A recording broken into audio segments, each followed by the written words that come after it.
আবৃত্তি উপস্থাপন করবে সুনন্দা মান্না। সুনন্দা মান্নাকে মঞ্চে আসতে আহ্বান জানাচ্ছি।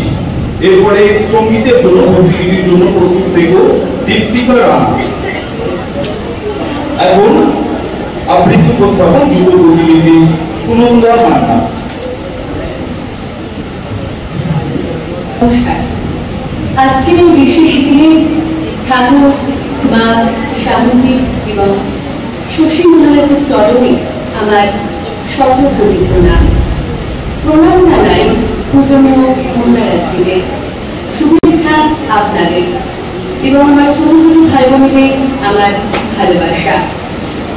আজ আমার উচ্চারণে আমার প্রিয় কবি সুবোধ সরকারের লেখা একটি ছোট্ট কবিতা বেগুন।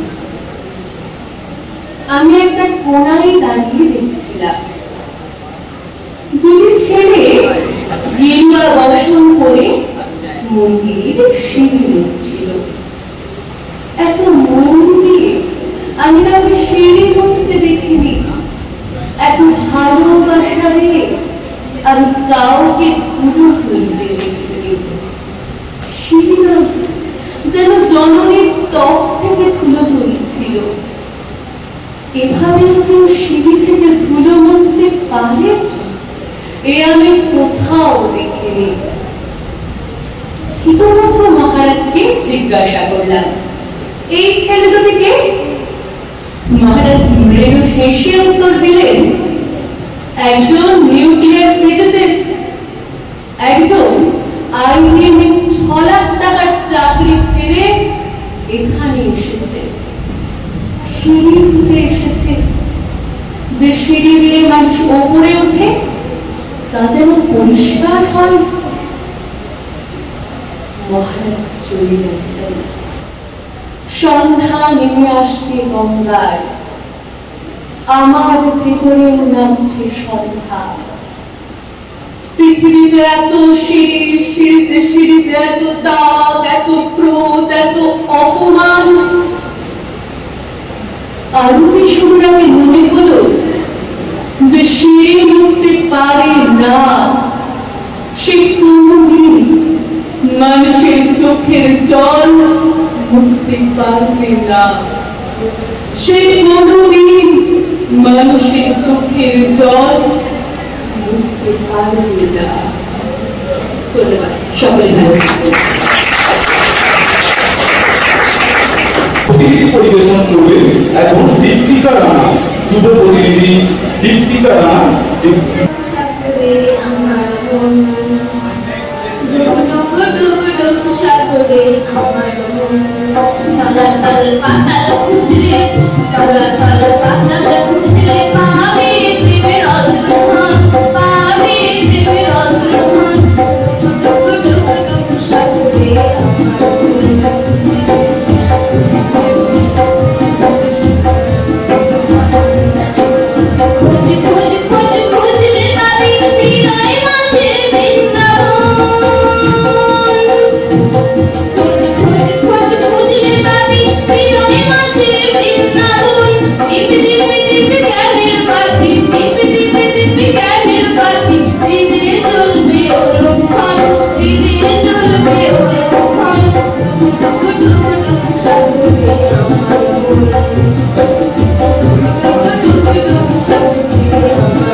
Thank you.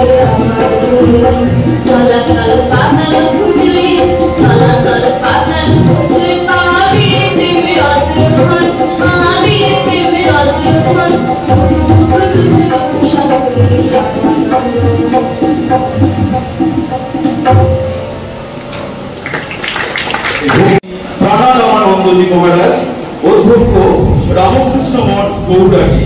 পূজনীয় মহারাজ বলবেন স্বামী বিবেকানন্দের স্বপ্নের নতুন ভারত ও তার যুবরা।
মায়াবী ঠাকুরে আমরা 3 দিনব্যাপী অনুষ্ঠানে আজকের শেষ দিনে যুব সম্মেলনের আয়োজন করা হয়েছে।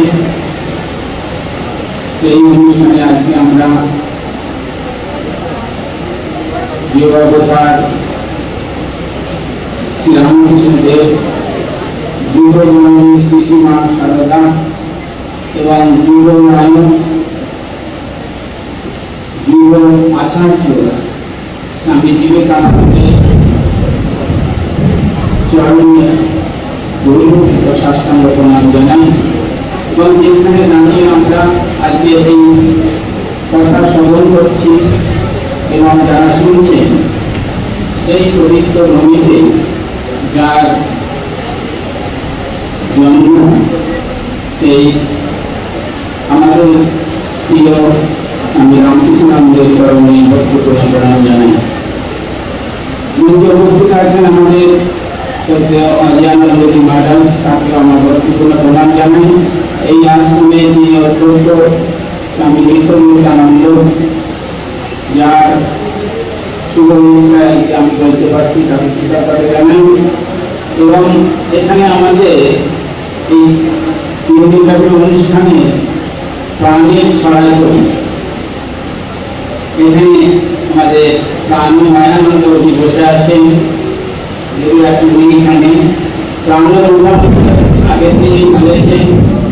আর প্রাণারামানন্দজি প্রাণের ছড়াছড়ি, আর আমার সামনে আজকের প্রাণের ছড়াছড়ি যারা বসে আছে সেই যুব ছাত্রছাত্রী বন্ধুরা, তাদেরকে আমার অন্তরে বিশেষ বিশেষ ভালোবাসা জানাই।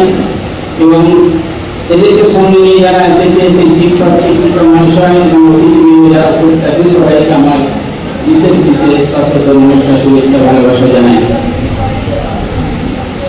দেখো, স্বপ্ন আমরা সবাই দেখি, কিন্তু প্রত্যেকটা জিনিসে আরম্ভেরও আরম্ভ আছে। এই যে তোমরা এখানে আরম্ভে এসেছো, কিন্তু এই আরম্ভে আসার জন্য অনেক প্রস্তুতি নিতে হয়েছে। আরম্ভেরও আরম্ভ আছে। রান্না খেতে গেলে রান্নার আগে অনেক আরম্ভেরও আরম্ভ আছে। স্বামীজিও স্বপ্ন দেখেছিল, আর তোমরাও স্বপ্ন দেখো, রঙিন স্বপ্ন। যে রঙিন স্বপ্নে তোমাদের জীবনকে মাধুর্যময় করে তুলতে চেষ্টা করছো, করবে, হবে কি না হবে না। কত রঙিন স্বপ্ন দেখো বলো দেখি। যে আমি চাঁদে যাবো, মহাকাশে যাবো, দুটো পাখা থাকতো, উড়ে যেতে পারতাম। কত রকম মনে হয় যে এর বাড়িতে ওর বাড়িতে যদি উড়ে যেতে পারতাম কত ভালো লাগতো। বৃষ্টিটা খেয়ে সেখানে উড়ে যেতে পারতাম, খেতে পারতাম। এই রঙিন স্বপ্ন, রঙিন স্বপ্ন থাকে কি যে দেখা হয় ঘুমিয়ে থাকে, স্বপ্নকে ঘুমিয়ে ঘুমিয়ে থাকে, ঠিক না? স্বপ্ন ঘুমিয়ে গেলে এক কথা। শ্রীরামকৃষ্ণ বলছে একদিন রাত্রে ভাগ ভাগ ভাগ বলে চেঁচিয়ে উঠে ঘুম ভেঙে গেছে। তখন সে কিন্তু স্বপ্নই দেখছিল, কিন্তু ওই যে স্বপ্নের উপরে ঘুম ভেঙে গেল তখনও কিন্তু তার ঘুম ধরপড় হচ্ছে। তাহলে স্বপ্নটা সত্যি না মিথ্যে? চিন্তা করে দেখো, স্বপ্ন সত্যি হলো না মিথ্যা হলো? আমি কিছুদিন আরেকটি গল্প বলি স্বপ্ন সম্বন্ধে।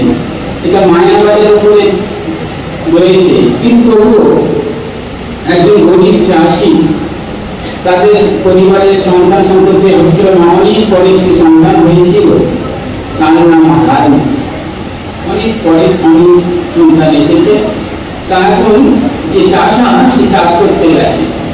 চাষ করতে গিয়ে খবর এসেছে যে হারুর উপর শরীর খারাপ, হারুর কলেরা হয়েছে। চাষা ফিরে এলো বাড়িতে, ফিরে এসে তার অনেক চেষ্টা করলো, অনেক করে বাঁচাবার চেষ্টা করলো, হারু বাঁচল না। তখন সবাই কান্নাকাটি করতে লাগলো, কিন্তু হারু আবার সে চাষ করতে চলে গেল। যখন বাড়ি ফিরল তখন পরিবার বলছে, স্ত্রী বলছে, তুমি ছেলেটা তুমি একটু মানলে না? বলছে, আমি তো আপত্তি, আগের দিনে আমি স্বপ্ন দেখেছি যে আমি 8 ছেলের বাবা হয়েছি, রাজা হয়েছি, 8 ছেলের বাবা হয়েছি। দিব্যি সুখে স্বপ্নে দিনকাল কাটাচ্ছিলাম, কিন্তু ঘুম ভেঙে গেল, দেখলাম যে 8 ছেলের জন্য কাঁদবো না আমার সেই প্রিয় সন্তান হারুর জন্য কাঁদবো। ওটা যদি স্বপ্ন হয়, তাহলে এটা হচ্ছে স্বপ্ন। স্বামীজির স্বপ্ন আছে। স্বামীজির স্বপ্ন হচ্ছে আমাদের ভারতবর্ষে অন্তরাত্মাকে জাগানো, এবং যে অন্তরাত্মাকে জাগাতে স্বামীজি বলছেন, দেখো এরকম আরম্ভ আছে। স্বামীজি অনেক স্বপ্ন দেখেছিলেন, তিনি কিন্তু ঘুমিয়ে স্বপ্ন দেখেননি। আমরা যখন ঘুমিয়ে স্বপ্ন দেখি, তিনি কিন্তু জেগে স্বপ্ন দেখেছে। কি স্বপ্ন সে? তিনি সেই স্বপ্নের প্রথম যে আভাস পেয়েছিলেন, সেখানে এরা যারা এতক্ষণ শুনতে, তোমরা অনেক আভাস পেয়ে গেছো, পেয়ে যাওনি? কত রকমের আবার আমাদের মহারাজরা বলেছে, আমাদের অরুণ বাবু বলেছে, এত আবৃত্তি গান হয়েছে, তার মধ্যে আভাস কিন্তু আমরা পেয়ে গেছি। স্বামী কি চাইছে, স্বামী কি বলছে, পেয়ে গেছি। আভাসটা কি হবে? আভাসটা কিন্তু আমাদের এই স্বদেশ মধ্যে দেওয়া আছে, সেই গানের মধ্যে দেওয়া আছে। আমরা স্বামীর স্বপ্ন ভুলবো না, ত্যাগ সেবা আমাদের স্বপ্ন। হ্যাঁ, তাই তো? আমি গানে জানবো, ত্যাগ সেবা আমাদের স্বপ্ন। আমরা সেই ভারতবাসীকে ভুলবো না, আমরা সেই ভারতকে পূর্ণ তাকে ভুলবো না, এবং আমাদের ধর্ম তাকে বলবো না। আর স্বামীজি স্বদেশ মিলন হতে আমাদের সেই স্বপ্নের কথা বলে গেছে যে সমস্ত মানুষই এই প্রাণী মানুষও কাউকে ছোট করা যাবে না। আমাদের যে চাষা পুরুষ সবাই মধ্যে সেই ভগবানই আছে, তাকে ভালোবাসাই। এবং শেষে স্বামীজি যেটা বলেছেন যে আমাদের মানুষ হতে হবে। এখানে আমাদের অরুণবাবু বলছি যে সম্পত্তি কাকে বলে? সম্পত্তি দেখো, পুস্তকস্থ বিদ্যা পরহস্তগত ধনম কার্যকালে সমুৎপন্নে নাশবিদ্যা ধনম। পুস্তকস্থ বিদ্যা, পুস্তকে যে বিদ্যা আছে, আর পরের কাছে যে ধন আছে, পুস্তকস্থ বিদ্যা, পরের কাছে যে ধন আছে, সে ধন তোমার নয়। পুস্তকে যে বিদ্যা আছে, সেটা তোমার ধন নয়।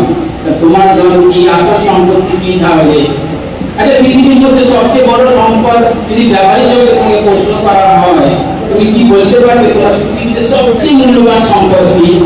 তো ভাবলে বলতে পারো? বলো বলো না, বলো না। না, আছে কিছুটা বলা হয়েছে। আমি যদি ব্যবহারিক জগতে সবচেয়ে বড় কি সম্পদ আর মূল্যবান জিনিস আর কি বলছি? বলো। হ্যাঁ, কি বলছো?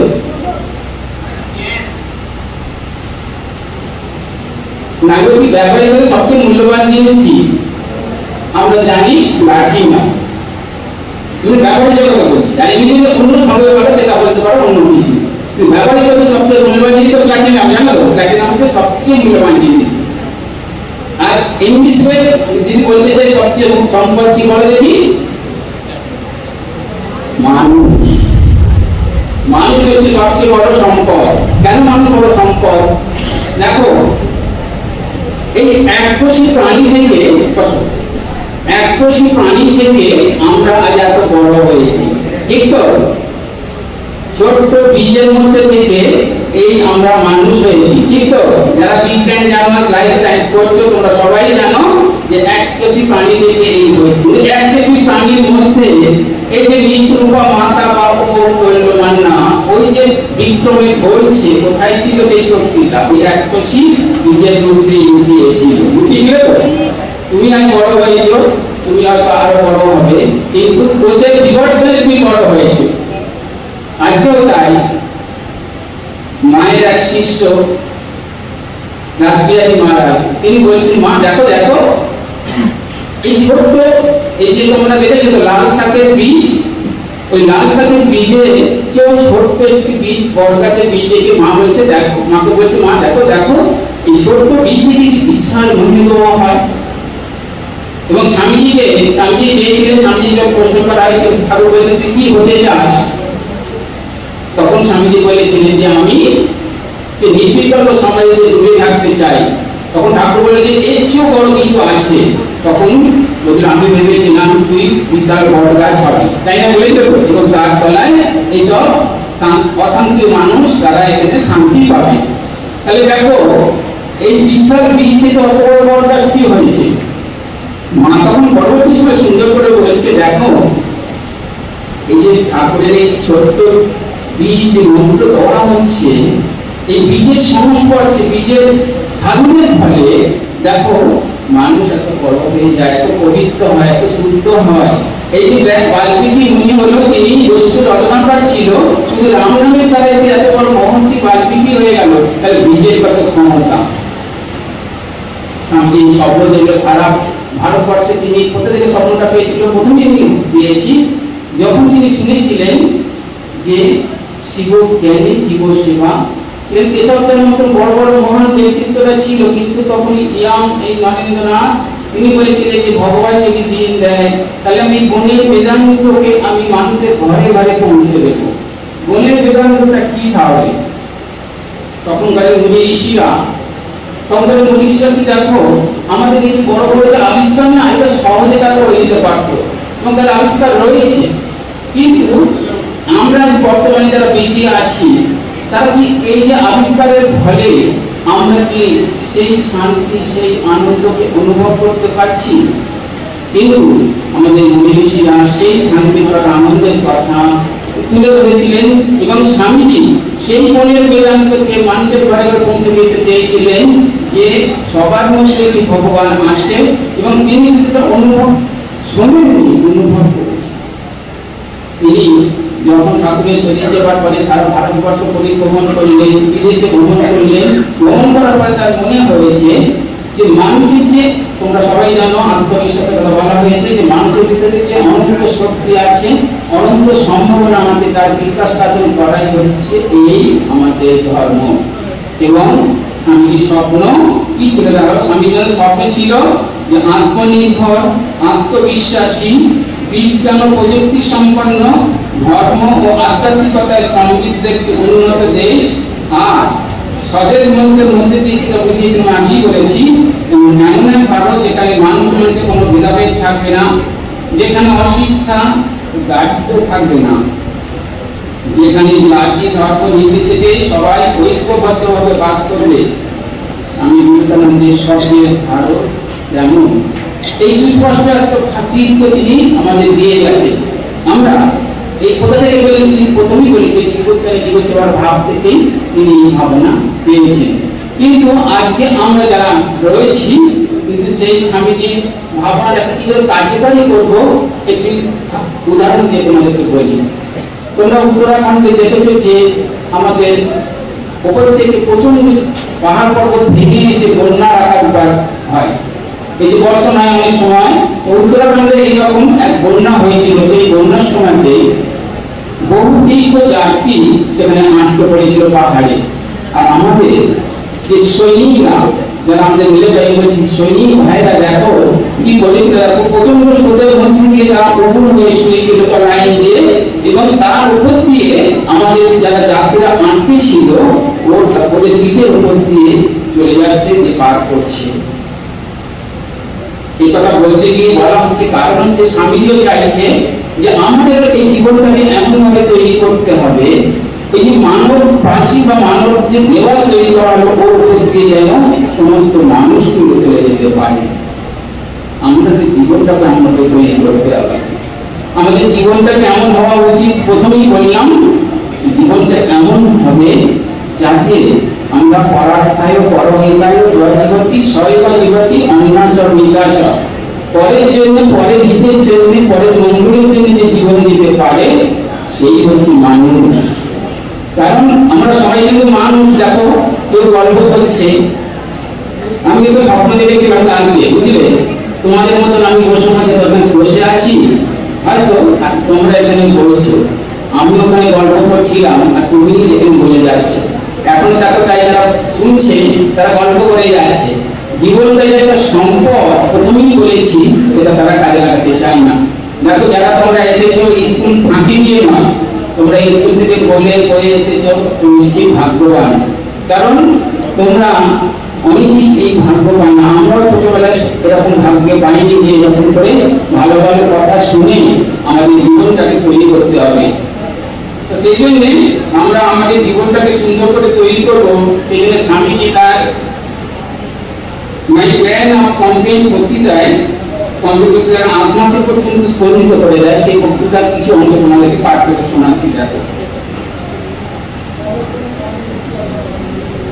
স্বামীজি বলছেন, প্ল্যান অফ ক্যাম্পেইন বলছেন যে এই ক্যাম্পেইনে আদর্শ স্বদেশ প্রেমী হওয়ার জন্য তিনটি আবশ্যকীয় বিষয় দরকার হয়। এই ভাবি সংস্কারগণ, ভাবি স্বদেশ হিতৈষীগণ, তোমরা কি প্রাণীর প্রাণে অনুভব করছো যে কোটি কোটি দেব ঋষি বংশধর পশু প্রায় হয়ে দাঁড়িয়েছে? তোমরা কি প্রাণীর প্রাণে অনুভব করছো কোটি কোটি লোক অনাহারে মরছে, কোটি কোটি লোক শত শত শতাব্দী অর্ধাসনে কাটাচ্ছে? তোমরা কি প্রাণে প্রাণে বুঝছো অজ্ঞানী কৃষ্ণ প্রেম, কৃষ্ণের সমগ্র ভারত গগন আচ্ছন্ন করেছে? তোমরা কি এইসব ভেবে অস্থির হয়েছো? এই ভাবনা নিদ্রাকে তোমাদের পরিত্যাগ করেছে? এই ভাবনা কি তোমাদের রক্তের সঙ্গে মিশে তোমাদের শিরায় শিরায় প্রবাহিত হয়েছে?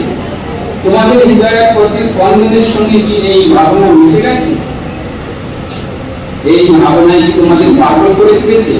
দেশের দুর্দশার চিন্তা কি তোমাদের একমাত্র ধ্যানের বিষয় রয়েছে? ওই চিন্তার বিপদে তোমরা কি তোমাদের নাম, যশ, এই বুদ্ধ বিষয় সম্পত্তি এমনকি শরীর পর্যন্ত ভুলেছে? এই যে স্বামীজি পরের দিনে চিন্তা করছেন, স্বামীজি যখন পরিবারের অবস্থায় ঘুরছিলেন, একটি ঘটনা রয়েছে যে আমাদের ম্যাড্রাসের কোন এক জায়গায় নদীর তীরে যাচ্ছিলেন, তখন একটি মা মাছ ধরছিলেন, একটা বাচ্চা ছেলে সেই মাছ ধরার কাজে সাহায্য করছিলেন। স্বামীজি তখন অভিমান হলো, অভিমান করে ভগবানের উদ্দেশ্যে বলছে, ভগবান তুমি এইভাবে যে সৃষ্টি করেছো। স্বামীজি কাঁদছে। তোমরা শুনেছ ঋষিকাল বক্তৃতায় সময় স্বামীকে ঘরে শুতে দেওয়া হয়েছিল, সেই বিছানায় না শুয়ে তিনি সজনীন চিরকের কাছে মেঝের কার্পেটের মধ্যে শুয়ে কান্নায় ভেঙে করে কার্পেট ভিজিয়ে দিয়েছিল কান্নায়। পৃথিবীর ইতিহাসে কোনো একজন এইরকম স্বদেশ প্রেমী বা এরকম মহাত্মা মানুষের জন্য কেঁদেছে বলে এরকম উদাহরণ আমরা পাই না। কিন্তু স্বামীজির এই স্বপ্নের ভারত স্বামীজি চেয়েছিলেন কি কি দরকার, স্বামী বাধা আমাদের কোথায়, বাধা হচ্ছে অনেক, কিন্তু আমাদের স্বামীজি বলছেন এই জিনিস বিশেষভাবে দরকার, যে জিনিসগুলো না হলে আমাদের কিন্তু হবে না, সেইগুলো আমরা একটু নিজেদের মধ্যে আদান প্রদান করবো। প্রথম হচ্ছে আমাদের আত্মনির্ভরশীল ভাবে হতে হবে। আমাদের প্রত্যেকের প্রতি যদি আমরা নির্ভরতা না থাকে, যেটা স্বামীজি আত্মবিশ্বাসের কথা বলছে। দেখো, বিদ্যা কাকে বলে? বিদ্যা বলে যে বিদ্যা দদাতি বিনয়ন, বিদ্যা দদাতি বিনয়ন, বিনয়ন জাতি পাত্রতম, পাত্রতা অনমতি অনাথ ধর্ম তত সুখম। আর আমরা যে বিদ্যা শিখছি, স্বামীজি বলছে বেশি থাকতে নেগেটিভ, নেগেটিভ ভাবাপন্ন, কিছুটা ভালো আছে, কিন্তু বেশি থাকতে নেগেটিভ। বিদ্যা বিনয় দান করে, আমাদের বিনয় আছে। মাস্টারমশাই বলছিলেন যে একজন মাস্টারমশাইকে ধাক্কা দিয়ে তো ফেলেই দিচ্ছি, আর এখন তো মাস্টারমশাইদের অবস্থা তো দেখছো তুলায় গড়াগড়ি খাচ্ছে, এখন তো মাস্টারমশাইয়ের অবস্থা দেখছো মার খাচ্ছে, আর মাস্টারমশাইকে ছেলেরাও তো মারছে, আচার্যকেও তো মারে। বিদ্যা জগাতে বিনয় কোথায় আমাদের? বিনয় জাতি পাত্রতা মানে আমাদের যোগ্য হতে হবে। কোথায় যোগ্য? যোগ্য যোগ্য বিচার নিয়ে লড়াই চলছে, তোমরা সবাই জানো যোগ্য যোগ্য বিচার নিয়ে লড়াই চলছে। এখন বলছেন যে বিদ্যাতে তুমি যোগ্য হও, তারপরে কি পাত্রতা ধনমাত্রতি, ওই যোগ্য হয়ে তুমি ধন উপার্জন করো। ধন উপার্জন করলে কি হবে? ধনা ধর্ম তত সুখম, ধনতে তুমি ধর্ম ও সুখ লাভ করবে। এটা হচ্ছে এই ব্যবহারিক জগতে বিদ্যার কথা বলা হচ্ছে। আর স্বামীজি যে ধর্মের কথা বলছে সেই ধর্ম আমাদের সেই মুনিঋষিরা কবে চিন্তা করেছে যে তোমার ভিতরে যে ব্রহ্মের শক্তি আছে, ব্রহ্মের আকর আছে, তোমার ভিতরে যে সম্ভাবনা আছে তাকে ফুটিয়ে তোলাই হচ্ছে আসল ধর্ম। স্বামীজি আরো ধর্মের উদাহরণ দিয়েছেন। স্বামীজি বলছেন যে মনুষ্যত্ব থেকে পশুত্ব থেকে মনুষ্যত্বে, মনুষ্যত্ব থেকে দেবত্বে উত্তীর্ণ হওয়াই হচ্ছে ধর্ম। তা আমাদের পশুভাব প্রত্যেকের মধ্যেই আছে, কেউ বলতে পারবে না আমাদের পশুভাব নেই। পশুভাব মানে খারাপ ভাব। এই পশু কি করে? পশু নিজে ভোগ করে, অন্যকে নিতে চায় না। কুকুরগুলো নিজেদের মধ্যে খেলা করে, গায়ে হোক এটা মাংস করে দাও, কেউ কাউকে চিনতে পারবে না, ঝগড়া করবে। তাহলে আমাদের দেখো কাগজ টিভিতে দেখো রাত দিন ঝগড়া করছে, কিন্তু পাওয়া গঙ্গা লড়াই নিয়ে। কারণ আমাদের পশুত্ব থেকে আমরা একটা লড়ছি, ঠিক কিনা? চিন্তা করে দেখো, পশু আর মানুষের বিশেষ কোনো তফাৎ নেই, আছে? আমাদের সময় চলে যায়। পশুর সঙ্গে মানুষের কোনো তফাৎ নেই। পশুও খায় দায় ঘুমায়, আর আমাদের মানুষও খায় দায় ঘুমায়, তাদের সন্তান সন্ততি হয়। তাহলে তফাৎ কোথায়? মানুষ ভালো চিন্তা করে, মানুষ অপরকে দিয়ে খায়, আর পশুরা করে না। সেই জন্য মানুষের চেয়ে ভালো, সেই জন্য মানুষের চেয়ে আরো আজকে দেবতা হয়, মানুষই দেবতা হয়। কে? যে অপরের জন্য সমস্ত কিছু দিয়ে যেতে পারে। আজ আমরা যার নামে যোগ দিবস করছি সেই স্বামী বিবেকানন্দ তার জীবনটা অপরের জন্য দান করে দিয়েছিল, সেই জন্য তিনি দেবতা হয়েছেন। আমরাও দেবতা হতে পারি যদি আমরা সেইভাবে সেই স্বামীর স্বপ্নের ভারত ত্যাগ ও সেবার মাধ্যম দিয়ে যদি জীবনটা তৈরি করতে পারি, আত্মনির্ভরশীল হতে পারি, তবে আমরা পাবো।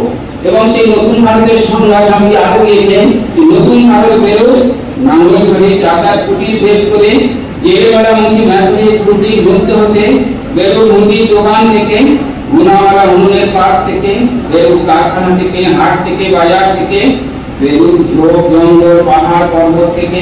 এরা সহস্র সহস্র বছর অত্যাচার হয়েছে, নীরবে হয়েছে, তাতে পেয়েছে অপূর্ব সহিষ্ণুতা। এখন দেখো নিম্ন জাতির অত্যাচার, এবং দেখো নারীদের উপরে অত্যাচার। নারীদের যদিও স্বাধীনতা অনেক পেয়েছে, কিন্তু সেই নারী স্বাধীনতায় আমাদের দেশ অনেক এগিয়ে গেছে ঠিকই, কিন্তু স্বামীজি যে স্বপ্নের ভারতে স্বামীজি বলছেন কি নারীদেরকে শিক্ষা দিয়ে দাও, তাহলে কিন্তু ওরাই বিবেচনা করবে কি করতে হবে, বিয়ে করবো বিয়ে করবো না।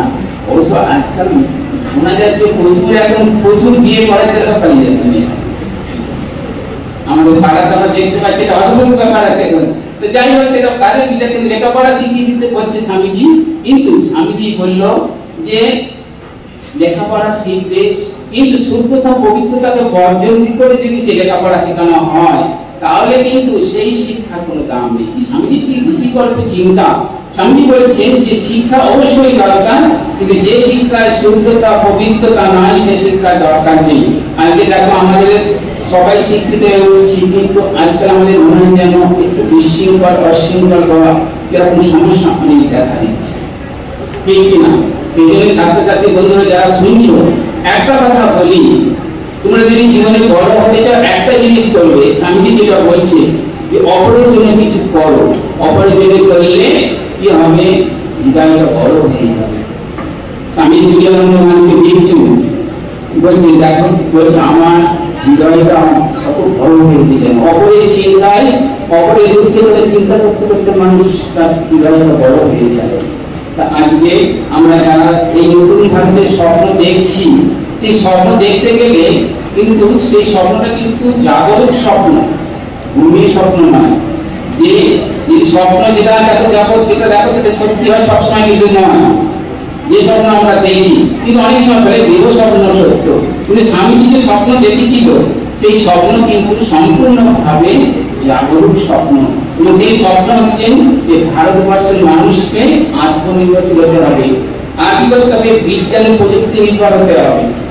কারণ শুধু এইরকম বিদ্যা শিখলে হবে না, প্রযুক্তি মানে আমাদের বিদেশি যে প্রযুক্তি, এখন আজ আমাদের মানুষ যারা আছে আমাদের মহাকাশে যাচ্ছে, আমরা দেখো মঙ্গল পাঠানো উচিত রকেট, এই যে ব্যাপারটা দেখো এখন আমাদের বিজ্ঞান অনেক উন্নত, আমরা অপরের কাছ থেকে শিখেছি, অনেক শিখছি, এবং আমাদের কাছ থেকে দেখুন এখন অন্যান্যকে শেখার জন্য চেষ্টা করছে। এটাই স্বামী চেয়েছে, কিন্তু স্বামী তার সঙ্গে যোগ করলো যেটা না হলে ভারতবর্ষ আজ হাজার হাজার বছর ধরে বেঁচে আছে একটি কারণে। একটি কারণটা কি? সেই কারণটা হচ্ছে আমাদের এই আধ্যাত্মিক ধর্মীয় ভাবে বেঁচে আছে। এবং আমাদের দেখো সংবিধানে কিন্তু বলা হয়েছে যে এই ধর্মটাকে বেশ করেই এই শিক্ষা ব্যবস্থাটাকে চালানো দরকার ছিল, করা দরকার। কিন্তু আমাদের এই বর্তমান সমস্যায় সাম্প্রদায়িক ভাবে নানান ভাবে এই ধর্মটাকে বিচ্যুত করে তাদেরকে সরিয়ে দিয়ে একটা অন্যভাবে এই শিক্ষার প্রসার করা হচ্ছে। সেই জন্য এই অধোগতি অবনতির মূল কারণ মূল্যবোধের অভাবে সৃষ্টি হয়েছে। মূল্যবোধ কাকে বলে আমরা কোনো জানি না, মূল্যবোধ অনেক কিছু আছে, উদাহরণের সময় নেই, কিন্তু একটু উদাহরণ দিয়ে দেখো, এখন গ্রামের যারা ছেলে মেয়ে আমাদের অনেক তাদের মধ্যে শুদ্ধতা পবিত্রতার মূল্যবোধ আছে, কিন্তু যারা শিক্ষিত ধর্মের মানুষ তাদের কিন্তু মূল্যবোধ নেই। তার উদাহরণ হিসেবে যদি টিভিতে কাগজে দেখো, আজকে যারা শিক্ষিত লোক তারাই কিন্তু জেল খাটছে, তারা তাহলে যারা দেশ চালায় তারা কিন্তু এইরকম মহাবিদ্যালয় আমরা কি করবে, তোমরা অনেক ভালো অনেক শুদ্ধ পবিত্র। একটু উদাহরণ দিই, উদাহরণটা এখানে খুবই অ্যাপ্রোপ্রিয়েট হবে, যারা এখানে দেখো সরাসরি উদাহরণ ভালো করে শুনুন। টিএন সেশনের নাম শুনেছ, নির্বাচন কমিশনার, বিখ্যাত জানদের লোক ছিল, তোমরা নাম শুনেছি কেউ জানি না, টিএন সেশন, তিনি নির্বাচন কমিশনারের হেড ছিলেন। তা তিনি যখন এসব কাজ ছেড়ে দিয়েছে, ছেড়ে দিয়ে যখন একবার তার স্ত্রীকে নিয়ে গ্রামের মধ্যে এই পিকনিক করতে যাও, তো পিকনিক দেখতে গেছে এমন জায়গায় এরকম বেড়াতে গেছে। তো বেড়াতে গিয়ে দেখো গ্রামের গাছে টেবিল গাছে তাল গাছে অনেক সময় দেখবে বাবুই পাখির বাসা থাকে, দেখেছো? তো বাবুই পাখির বাসা এখন দিনই যদি সঙ্গে নিয়ে আসে তার ইচ্ছারা বাবুই পাখির বাসা নিয়ে যাবে, শুনতে পারবো যে বাবুই পাখির বাসা নিয়ে যাবে, গাছে উঠবে কে সেখানে উঠতে পারবে না। তখন একটি বাচ্চা ছেলেকে ডেকেছে, ছেলেকে ডেকেছে যে ভাই তুমি যদি একটা আমার ওই বাবুই পাখির বাসা করে দাও তাহলে আমি আমার স্ত্রী চাইছে তোমার তাকে দেবো। তাকে অনেক করে বলছে, সে কিছুতেই রাজি হচ্ছে না। তো অনেক করে বলার পরে আমাদের ভারতবর্ষের যে অবস্থা, সারা পৃথিবীর যে অবস্থা, তখন টোপ দিল, বুঝলে তো, টোপ দিল যে তোমাকে দেবো, তুমি যদি দেবো তুমি পাঁচটা করে দাও। এরপরে এই ছেলেটার কথা যেটা তোমাদের শেখা দরকার, সেই ছেলেটি বলছে বাবু তুমি তো বাসাটা নিয়ে চলে যাবে, তারপরে বাবুই পাখিটা যখন আসবে তার পরিবারকে দেখতে পাবে না, তার বাচ্চাগুলিকে দেখতে পাবে না, তার কি অবস্থা হবে সেটা কি ভেবে দেখেছে? চিন্তা করে দেখো 100 টাকা কিন্তু যাই হোক যে টাকা দেওয়ার অভাব দিয়েছিল, সেই টাকাটা তাদের তো বড় হয়নি। আমাদের জীবনে তোমাদের জীবনে অনেক অভাব আসবে। তোমরা ভুবন মাসির গল্পটা জানো তো? ভুবন মাসির গল্প চলে যাচ্ছে, ভুবন মাসের সময় চলে যাচ্ছে। এই ভুবন মাসের গল্পটা শুনে রাখো, আমাদের দ্বিতীয় আমাদেরকে বর্ণ পরিচয় বিদ্যাসাগর মশাই লিখে দিয়েছিল ভুবন আর মাসির গল্প, বিখ্যাত গল্প। ভুবন মাসির গল্প শুনেছি কিনা? ভুবন ছোটবেলায় তার বাবা মা মারা যায়, তখন এই মাসি তাকে মানুষ করেছিল। তখন ছোটবেলায় যখন স্কুলে যায়, স্কুলে যেত, তোমাদের অভ্যাস আছে নাকি পেনটা নিয়ে নেওয়া, ওর বইটা নিয়ে নেওয়া, কারো থেকে মানিটা নিয়ে নেওয়া, ওর পেনটা ওখানে দিয়ে দেওয়া, বইটা নিয়ে নেওয়া, আছে? আসলে দেখি আছে, ওইটা হাত তুলেছে বলছে একদম। যাই হোক এই অভ্যাসে থাকো, যাই হোক এরকম হয়েছে। তা ভুবন ওরকম করতে ছোট শুনে রাখো ভালো। তো ভুবন যখন বড় হলো, আস্তে আস্তে বড় হলো, বড় হওয়ার পরে ভুবন এবার বড় অফিসার হয়েছে, বড় চাকরি করছে। তখন এখানে বড় বড় সব কাজ হয় তো, আর এখানে সব প্রচুর টাকার লেনদেন চলে, এবং ও সেই কোনো কারণে ওর বিচার হলো, বিচারে ফাঁসি হুকুম হয়ে গেল। বুঝলে? ওই ভুবনের ফাঁসির উপর হয়ে গেল, যে ছেলে পেন চুরি করতো সেই ছেলে আর বড় হয়ে এইসব চুরি করে আজ তার ফাঁসির উপর হয়ে গেল। তখন ফাঁসির শেষে সাধারণত বলা হয় তুমি কি খাবে, তার সঙ্গে দেখা করবে। তখন বলল যে আমি মাসির সঙ্গে কানে কানে কথা বলবো, এমনি কথা না, কানে কানে কথা বলবো। বলছি মাসি, যখন এলো বিচারের শেষে এলো, তখন মাসিকে বলছে মাসি তুমি যদি ছোটবেলা থেকে আমাকে এরকম সাবধান করতে তাহলে আমাকে আগে ফাঁসির কড়িকাঠে ঝুলতে হতো না। বলে এই মাসির কানটা না ছিঁড়ে দিয়েছিল কানতে, বুঝছেন তো? তা আগে পেন চুরি করতো, এখন পেন দিয়ে চুরি করে তার ফাঁসি হলো। তাহলে তোমরা কি সেরকম চাও জীবনটাকে ওইভাবে তৈরি করবে? তাহলে কিন্তু ওই রকম সমস্যা হবে, ওই ফাঁসির কাঠে ঝুলতে হবে। তাই ভুবনের মাসিক বিখ্যাত গল্প আমরা পড়েছি, শুনেছি, কিন্তু আজকের এই শিক্ষা ব্যবস্থা যদি পরিবর্তন না হয়, স্বামীজি বলছেন যে সমস্ত সমস্যার সমাধান হতে পারে এই শিক্ষার মাধ্যম দিয়ে। কারণ শিক্ষাতেই দেখো বলেছি যে এই ধর্ম সুখ লাভ করা যায়, এবং যে শিক্ষার দ্বারা স্বামীজি বলছেন যে শিক্ষার মাধ্যমে নিজের চরিত্র গঠন হয় না, বুদ্ধির বিকাশ হয় না, নিজের পায়ে দাঁড়ায় না, মানুষের ভিতরে অন্তরের পরিবর্তন হয় না, সে শিক্ষার কোনো দাম নেই, স্বামীজি বলছেন। এবং এই শিক্ষাই দরকার, যে শিক্ষার মাধ্যম দিয়ে আমাদের জীবনটাকে তৈরি করা যায়। তাই এই পুঁথিগত বিদ্যার শিক্ষা কিন্তু আমাদের আছে ঠিকই, মুখস্থ বিদ্যা আমরা করছি ঠিকই, কিন্তু এই বিদ্যা দিয়ে মানুষের যে পূর্ণতা প্রথম থেকে যে প্রকাশ, সেটা কিন্তু কখনো হবে না। কারণ শিক্ষা এমন একটা জিনিস যেটা মানুষের ভিতরে যে অনন্ত শক্তি আছে, অনন্ত সম্ভাবনা আছে, তা সেটাকে লুকিয়ে রয়েছে। যেমন চকমকির মধ্যে আগুন আছে, সেই চকমকিকে একটু যদি ঘষো তবে ঘর্ষণ করলে আগুন দেখতে পাবে। কাঠের মধ্যে আগুন আছে, তোমার মধ্যে ওই গুণশক্তির মধ্যে দিয়ে আজ তুমি মানুষ হয়েছো, তোমার মধ্যে অনন্ত শক্তির সম্ভাবনা রয়েছে, নিজের মধ্যে লুকায়িত রয়েছে, কিন্তু তুমি বুঝতে পারছো না। নিউটন দেখো মাধ্যাকর্ষণ শক্তি আবিষ্কার করেছিল, তুমি অনেক বড় আবিষ্কার করতে পারো। আপেল আগেও করেছিল, এখনো করছে, পরেও করবে, কিন্তু নিউটনে আপেল পড়া থেকে সে মাধ্যাকর্ষণ শক্তি আবিষ্কার করেছিল। তার মধ্যে ভিতরে শক্তি ছিল, এই শক্তি সবার মধ্যে আছে।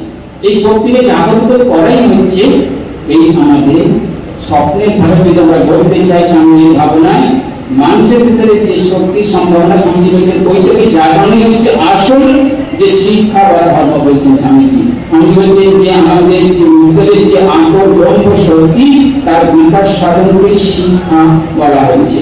এই আসল শিক্ষা যদি না পাও তাহলে কিন্তু কখনো হবে না।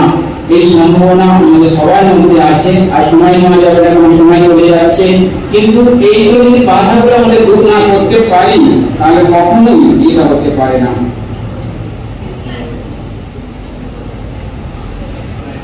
তারপর স্বামী সবচেয়ে বেশি বলতে নারী শিক্ষা এবং ক্ষমতায়ন।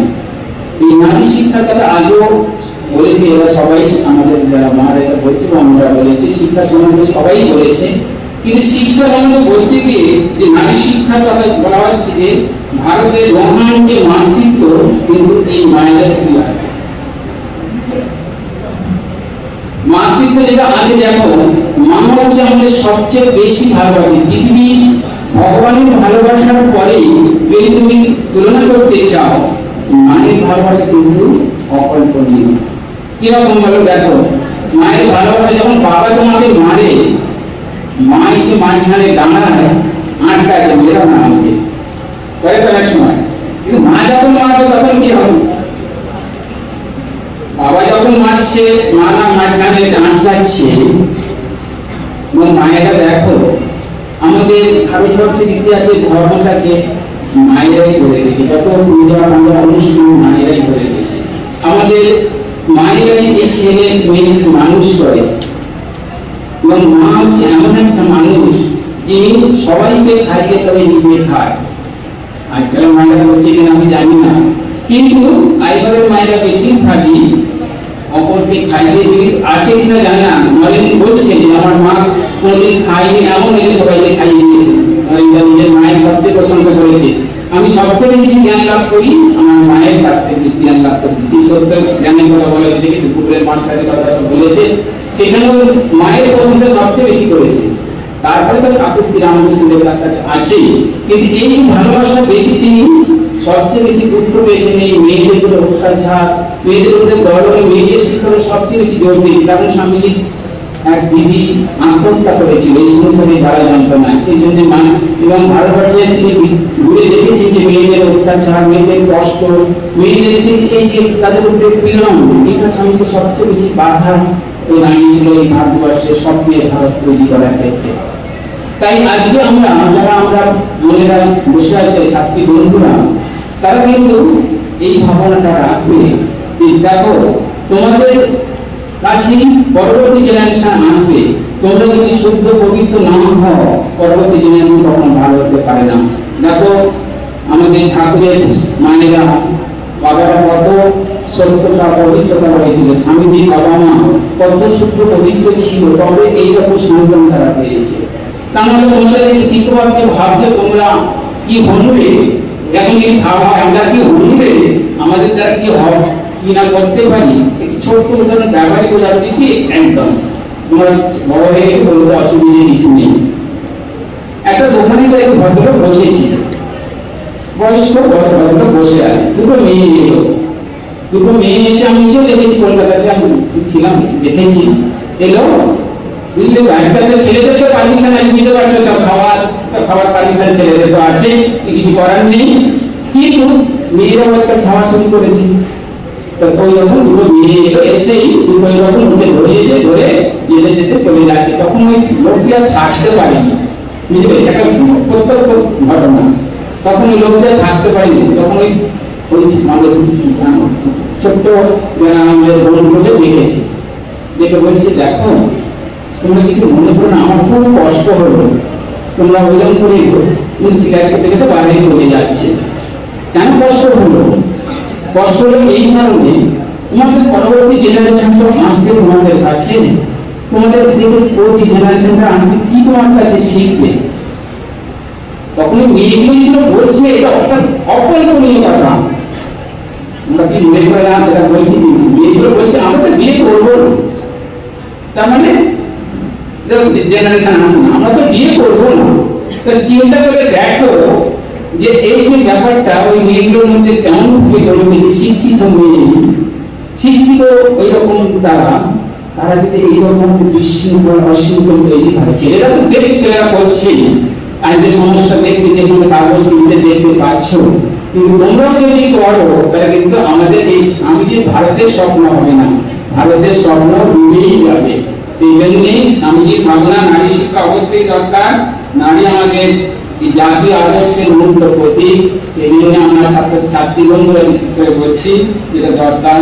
কারণ স্বামীজি তার সদস্যবৃন্দ বলেছেন যে আমাদের সীতা সাবিত্রী দময়ন্তী হচ্ছে আমাদের কি, আমাদের হচ্ছে মায়েদের নারী জাতির আদর্শ। কিন্তু দেখো নারীরা কিন্তু সবসময় আমাদের ধর্মের সবচেয়ে উঁচু জায়গায় ছিল। কারণ যত দেখতে দেখতে সব নারী দেখো না, পুজো হয় দেখো দুর্গা, কালী, জগদ্ধাত্রী, মনসা, শীতলা, সব তো নারী। আর নারীকে পূজা করছে, নারীর উপরে অত্যাচার চালাচ্ছে। কেন হচ্ছে জানো? এই কারণে হচ্ছে ছোটবেলা থেকে আমাদের এই ভাইদের বোনেদের সেইভাবে শিক্ষা দেওয়া হয় না। আমাদের ছোটবেলা আমরা শুনতাম পিসিমা, কাকিমা, খুড়িমা, জেঠিমা, বৌমা, এমনকি বৌমা, নিজের বউ ছাড়া সবাই মা। আর এখন কি বলে বলে তো পিসি, জ্যাঠি, মামি, কাকি, খুড়ি, জেঠি, মা শব্দ উঠে গেছে।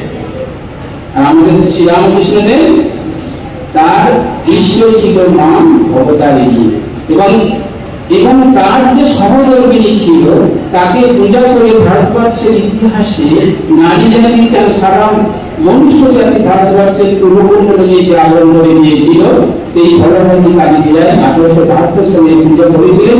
করে সেই নারীর কাছ থেকে আমরা যা পেয়েছি, স্বামীজি বলছেন এই আমাদের মায়ের ভাবে এই নারীরা জেগে উঠবে।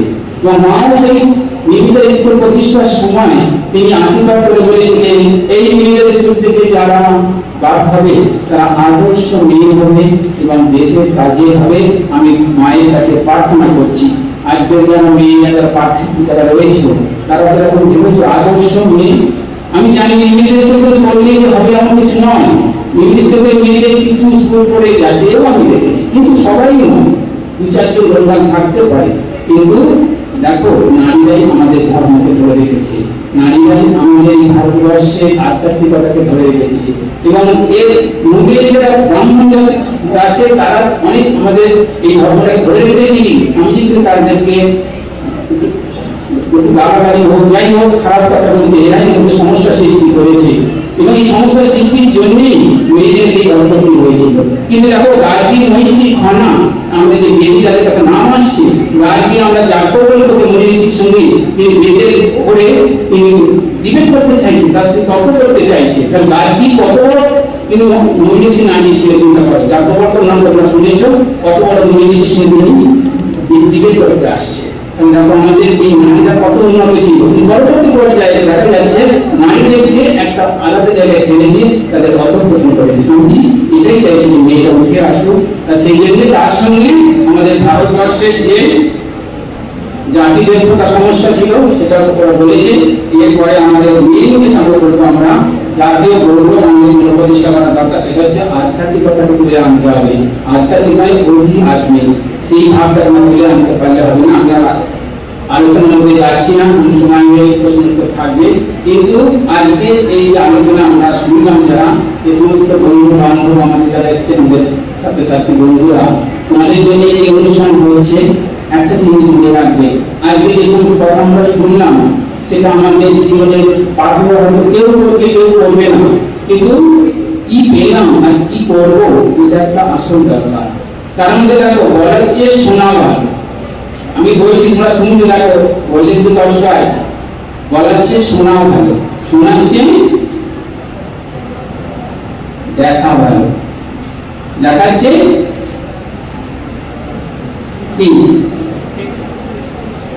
এক্সিকিউট করা দরকার। এই এক্সিকিউট করেছিল আমাদের এই রামকৃষ্ণানন্দ, মানে কার্যে রূপান্তর করেছিল। এক্সিকিউট করায় আমাদের স্বামীজি বলছেন শশী মহারাজের হচ্ছে এক্সিকিউট লোক। দেখো শশী মহারাজের অবদান, অর্থাৎ রামকৃষ্ণানন্দের অবদান দেখো, তিনি ঠাকুরকে ছাড়া একদম অন্য কোনো তার কাজে যেতেই না। এত ঠাকুর তার ভালোবাসা ছিল, চারণ হাজার মন, বরানগর মন, যেখানেই ছিলেন ঠাকুর ছাড়া একদিন কেউ থাকতেন না। কিন্তু নরেন্দ্রের এক আদেশে তিনি চলে গেলেন সাউথ ইন্ডিয়া, সেই ম্যান্ড্রাসে, এবং সেই ম্যান্ড্রাসে তিনি বহু কষ্ট করে, তোমরা যদি ওই রামকৃষ্ণের জীবনী দেখো, দেখবে কি কষ্টের মধ্যে দিয়ে এই চেন্নাই নর্থ শুরু হয়েছিল। আর চেন্নাইয়ে প্রায় 10-12টা সেন্টার তার থেকে তৈরি হয়েছে, এবং নরেন্দ্র বলছে যে শশী হচ্ছে এক্সিকিউট করার লোক, আচ্ছা কার্যকরী করার লোক। তাকে সেখানে আমরা মানিয়ে তার কথা ভাবছি, চিন্তা করছি যে আমরাও জানি জীবনে এক্সিকিউট করতে পারি। তাহলে জীবন কিন্তু নিতে হবে, তাহলে তুমি মরে যেতে হবে, গালাগালি করবে। আমরা এটাই করবো। একটি কথা আরেকটি বৈপরীয় সঙ্গে, তোমরা তুলসীদাসের নাম শুনেছ? তুলসীদাস কিন্তু প্রথমে বইয়ের প্রতি ভীষণ আসক্ত ছিল, কিন্তু বইয়ের লাঠি চামড়াকে জীবন পরিবর্তন হয়ে গেল। সেই তুলসীদাস বলছে, তুমি যখন জন্মেছিলে তখন তুমি টাকা করে কেঁদেছিলে, কেঁদেছিলে তো? আমি কেঁদেছিলাম, টাকা কেঁদেছে তো? সেই আর তোমার বাড়ির লোক উড়ু দিয়েছিল, শাঁখ বাজিয়েছিল, তাই তো? বলে না, মেয়েরা জন্মালে তখন শাঁখ বাজাবে না, ছেলেরা জন্মালে শাঁখ বাজাবে। কিন্তু এখন মেয়েরা জন্মালে শাঁখ বাজে, ছেলেরা পুষ্টি হয়ে যাচ্ছে, ছেলেরা দেখা শাঁখ বাজায় না। যাই হোক সেটা বলছে যে তুমি যখন জন্মেছিলে টাকা করে কেঁদেছিলে, আর তোমার আত্মীয় স্বজন পাড়া প্রতিবেশী গুরু দিয়েছিল, শাঁখ বাজিয়েছিল। আর তুমি যখন চলে যাবে, তুমি কাঁদতে কাঁদতে যাবে না হাসতে হাসতে যাবে? তুমি এমন কাজ করবে, তুমি হাসতে হাসতে চলে যাবে, আর তোমার জন্য দেশবাসী কাঁদবে। নাহলে তুমি এমন কাজ করবে, ধরেছে ঠিক হয়েছে, বাবা আপন গেছে, এরকম করতে চাও? স্বামী সেটাই বলছেন যে alone life who life for other rest are more dead than alive. স্বামী বলছেন যে অ্যালন লাইফ তারাই বেঁচে থাকে, হু লাইফ ফর আদার্স, যারা অপরের জন্য বাঁচে, rest are more dead than alive, আর অবশিষ্টরা বেঁচে থেকেও মরার মতো বেচারা বাঁচতে চাও তুমি? চিন্তা করে দেখো, তাহলে ঘুরতে গেছে কখন বেঁচে গেছি আমরা, এই জীবন চাই। স্বামী বলছেন জন্মেছিস যখন এমন গান রেখে যাও যেন তোর জন্য মানুষ কাঁদে। উত্তম কুমার ভালো অভিনেতা দেখো না, উত্তম কুমার মরে যেতে লক্ষ লক্ষ লোক হয়েছিল। আরেকটা দিক আছে, তোমাদের প্রত্যেকের দিক থাকতে পারে। এই সম্ভাবনাটাকে জাগিয়ে তোলে স্বামীজি বলেছেন যে তোমার স্বপ্নকে রূপায়িত করা, স্বপ্নকে রূপায়িত করা। কিন্তু তোমার গান দিয়ে করতে পারে লতা মঙ্গেশকর, সচিন তেন্ডুলকর, তাদের একাডেমি বড় হয়ে গেছে, রবীন্দ্রনাথ, সুভাষচন্দ্র বোস একাডেমি বড় হয়েছে। এই যে বড় হওয়াটাই এই অনন্ত সম্ভাবনাকে তোমাকে বুঝিয়ে তুলতে হবে। তুমি বড় হয়ে ওকে কাঁদবে এবং যাচ্ছে চলে যাচ্ছে, সেই জন্য আমরা চাই আমরা বড় হয়ে গান চলে যাবে, আস্তে আস্তে অপরে কাঁদবে, এমন জীবন তৈরি করো, এমন মানুষ এমন স্বপ্ন দেখো। ওম শান্তি শান্তি শান্তি। হরি ওম তৎসৎ। শ্রী রামকৃষ্ণার্পণমস্তু। নমস্কার।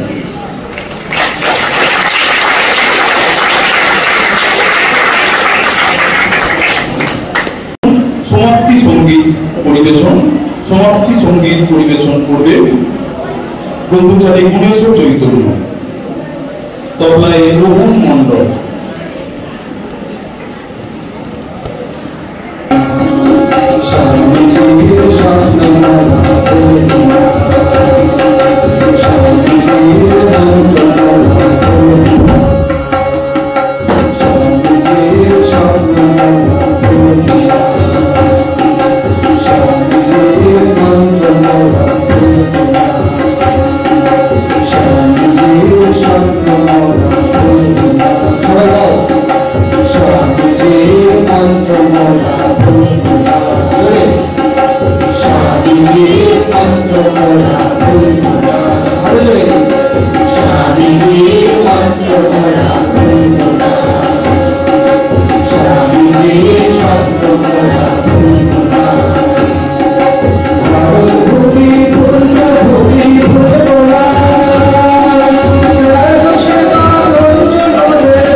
আমার সবার তোমার মাঝে শক্তি আসুন ভুলব না, তোমার আমার সবার ভুলব না, ভুলব না, তোমার গর্ব মোরা থামব না, তোমার আমার সবার ভুলব না, তোমার গর্ব মোরা থামব না, স্বামীজির মন্ত্র মোরা ভুলব না, স্বামীজির শব্দ মোরা ভুলব না, স্বামীজির মন্ত্র মোরা ভুলব না, স্বামীজির শব্দ মোরা ভুলব না, স্বামীজির মন্ত্র মোরা ভুলব না, ভুলব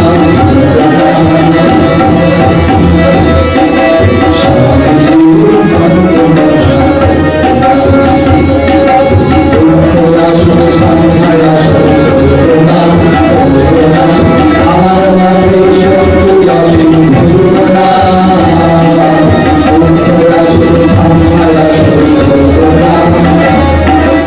আমার মাঝে শক্তি আসুন ভুলব না, স্বামীজির মন্ত্র মোরা ভুলব না, স্বামীজির শব্দ মোরা ভুলব না, ভুলব না, স্বামীজির মন্ত্র মোরা,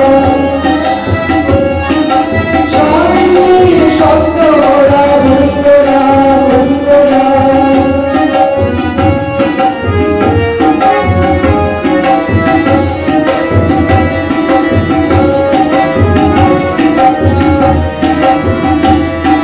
সবার সুখে সুখে ভুলব না, বিশ্বভুবন আমার আশা ভুলব না, সবার সুখে সুখে আবার ভুলব না, বিশ্বভুবন আমার আশা ভুলব না, সবার সুখে সুখে আবার ভুলব না, বিশ্বভুবন আমার আশা ভুলব না, স্বামীজির মন্ত্র মোরা ভুলব না, স্বামীজির শব্দ মোরা ভুলব না, ভুলব না, স্বামীজির মন্ত্র মোরা ভুলব না, স্বামীজির শব্দ মোরা ভুলব না, ভুলব না, স্বামীজির শব্দ মোরা ভুলব না, ভুলব না, ভুলব না, স্বামীজির শব্দ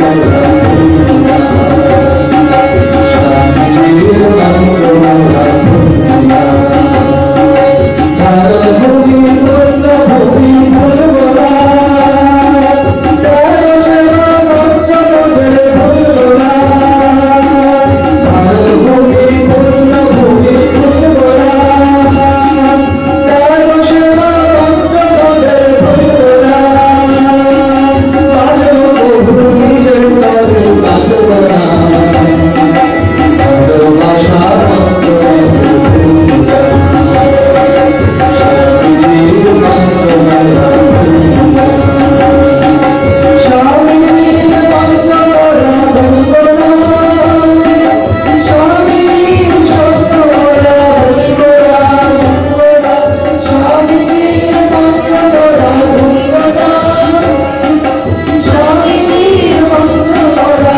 ভুলব না, ভুলব না, স্বামীজির মন্ত্র মোরা ভুলব না, ভুলব না, ভুলব না, স্বামীজির শব্দ মোরা ভুলব না, স্বামীজির মন্ত্র মোরা ভুলব না, স্বামীজির মন্ত্র মোরা ভুলব না, স্বামীজির মন্ত্র মোরা ভুলব না।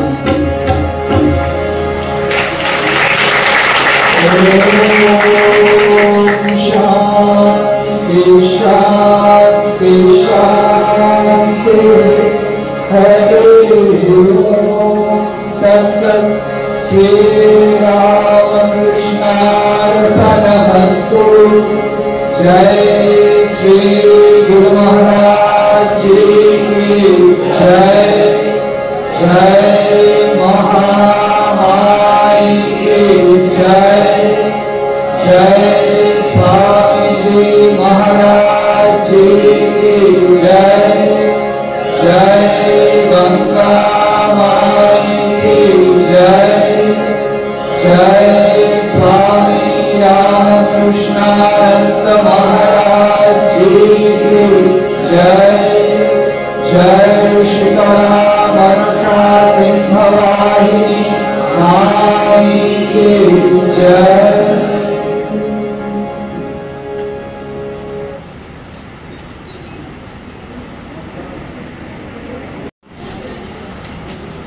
এই আশ্রমে প্রতি রবিবার বিকেল 4:30টার সময় সপ্তম শ্রেণী থেকে ক্লাস 12 পর্যন্ত শুধুমাত্র ছেলেদের যুব পাঠচক্র অনুষ্ঠিত হয়।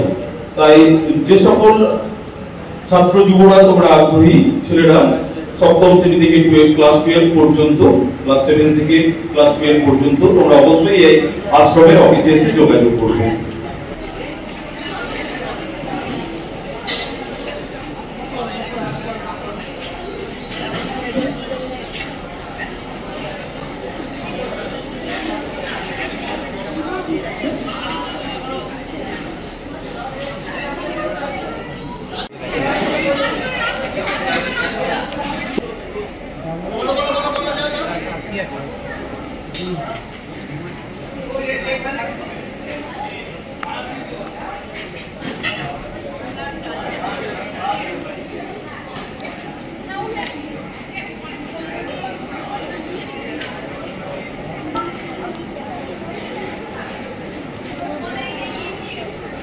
ठीक है सुजीत।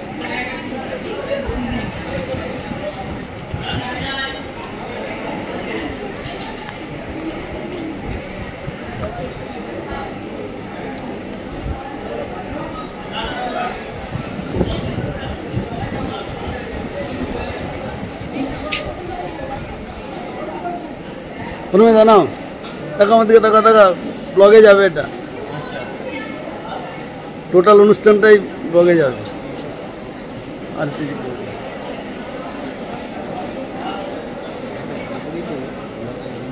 না না ওই বললেন ওই ছবিটা দিলেন দিন একটুখানি দেখে তাকাও তাকাও তাকাও।